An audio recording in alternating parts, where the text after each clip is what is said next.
Have you ever wondered if your favorite songs are selling you more than just a good feeling? Well, we're about to pull back the curtain on the hidden world of brand placement in music. And trust me, what we find might just change the way you listen to pop music forever. So let's go back to 2004. P. Diddy drops this #1 hit, and we all hear this line, cheese, right? It's slang for money, so it sounds like he's just talking about being generous, flashing some cash. But what if it's not about money at all? What if there is a much more calculated message hiding in plain sight? And that's the big question, isn't it? We're going to dive deep into the world of what's called subliminal lyrical brand placement.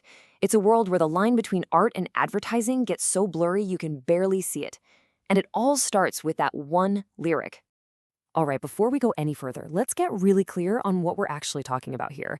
This is not your typical, obvious product placement. Oh no, this is something way more sophisticated and way more sneaky. So here's the key. This isn't about an artist just name-dropping Gucci or a fancy car. It's about taking a brand's entire marketing message, their slogan, what makes them special, and weaving it directly into the song lyrics. You end up humming the company's ad campaign without even knowing it. Okay, so let's circle back to that extra cheese line. Because when you start following the trail, all the puzzle pieces begin to click together in a way that feels, well, very intentional. Just look at the timing here. It's pretty wild. In June, the song is a #1 hit. A few months later, Diddy is the star of a new ad campaign for Burger King. You know, the place you go to have it your way, where you can always get extra cheese. Then a formal partnership gets announced. It all happens so fast, it really makes you wonder if it was a coincidence at all. And here's the kicker. Diddy wasn't just an artist. He was a businessman. His marketing agency, Blue Flame, was already in the business of connecting huge brands with musical talent. He basically created this perfect ecosystem where the music and the marketing were all being handled under one roof. But the story doesn't end with Diddy. Not even close. Remember that ad agency, Strawburst? Well, another key player there was the super producer himself, Pharrell Williams. And guess what? The pattern continues. I mean, just listen to that chorus. Close your eyes and really listen. Can I have it like that? You got it like that. Where have you heard that conversation before? It sounds exactly like you standing at a fast food counter customizing your order. And boom, there it is. This song's hook is a perfect mirror of Burger King's slogan, "Have it your way." They literally took their main selling point, the fact you can customize your order, and turned it into the chorus of a hit pop song. It's brilliant, really. And they wanted to make absolutely sure that message got stuck in your head. That line, it's repeated 18 times in the song.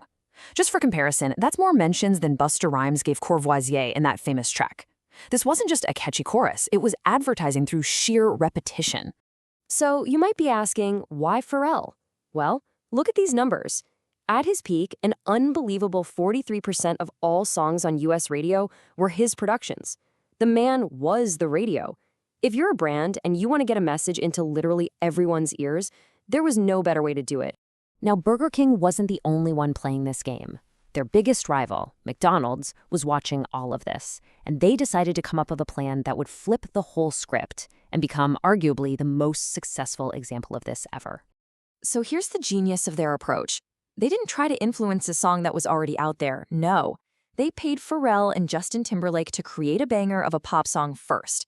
They released it to the world, let it become a hit on its own, and only then did McDonald's step out and say, by the way, that song you all love, that's our new global slogan. The advertisement became the art. And they were willing to spend big to make it happen. Justin Timberlake reportedly got paid $6 million to be the face of this thing.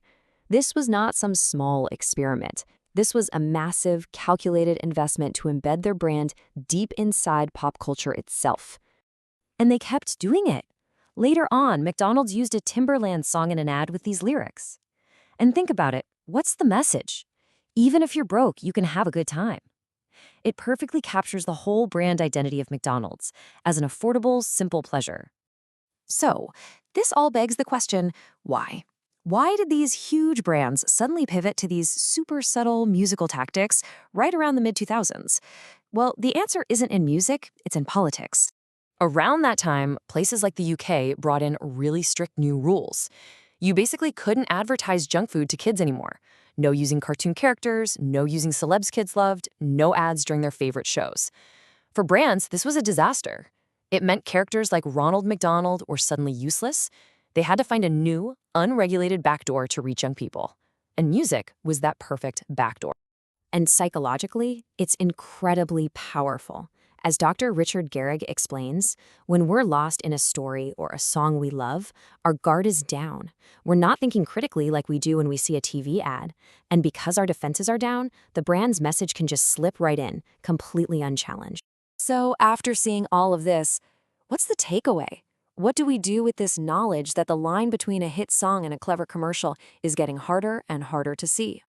Well, for one thing, the return on investment for brands is it's astronomical.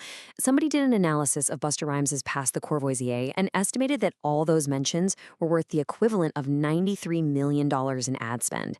And that's a song that's openly naming the brand. Just imagine the value when it's hit. It's such a huge change from how it used to be. Back in the 80s, if an artist had a brand they liked, they just shouted it out. It was loud, it was honest, it was totally in your face. It's a world away from the quiet, subtle techniques being used now.